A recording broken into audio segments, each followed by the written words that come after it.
First of all, 5 bars to stretch out before we go to the bar, okay? Okay, so lots of time there. Here we go. So 4, 5, and.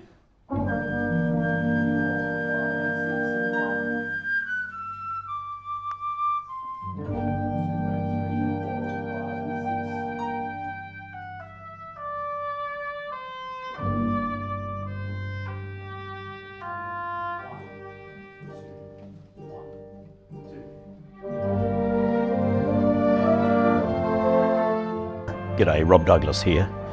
Albany Sinfonia have been entertaining concert goers in Albany for a very long time. This year they celebrate their 30th anniversary. I've dropped into a rehearsal so that we can hear them as they prepare for a very special 30th anniversary concert. Won't you come and join me? And an opportunity to hear from the musical director, Roger Hay.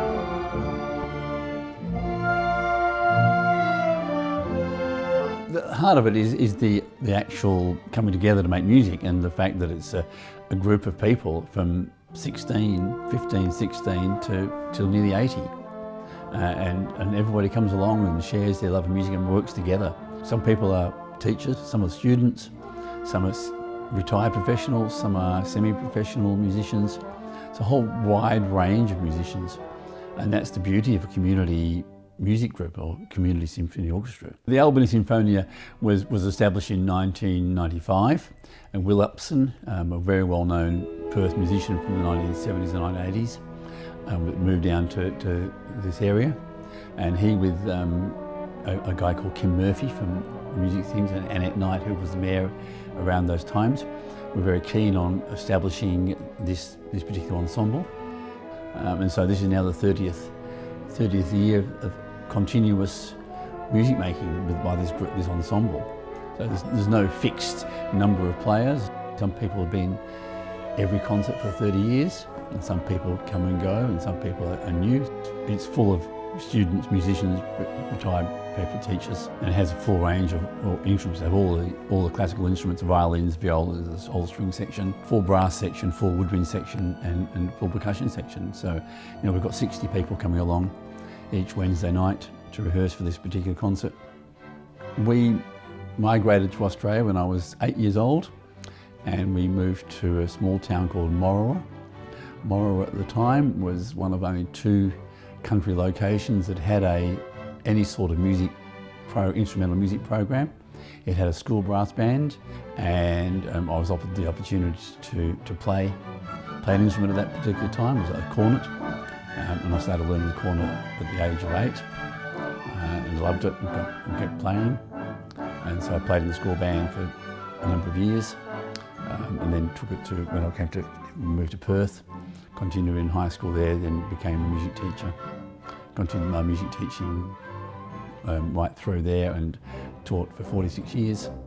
Conducting, for some reason, I always really loved conducting. Dad used to get records. He was part of a record club and got these records, and I would put the records on in the lounge room and conduct my heart away. I have no idea, it was probably terrible, but I loved conducting to the records, and listening to the music and being familiar with listening to it and just conducting. And I've sort of continued doing that. I really like conducting. You interpret the music, you try and interpret what the composer, the writer of the music meant by all those dots. Your job as a conductor is to get that out of the musicians, to interpret that music, how you see it, to create the best performance, hopefully of the composer's intent. Albany is very fortunate to have such a group. Albany's always punched above its weight as far as music ensembles are concerned. One of the beauties of classical music is it's surprising how music can represent a story, or it can tell a tale, or it can represent a characteristic or a country. You can hear it in the music, and classical music is great. And this concert represents that whole range. So the Sinfonia, the beauty about it is the fact that it's people coming together of all ages, all levels of experience. I think it's the working together to produce fabulous music.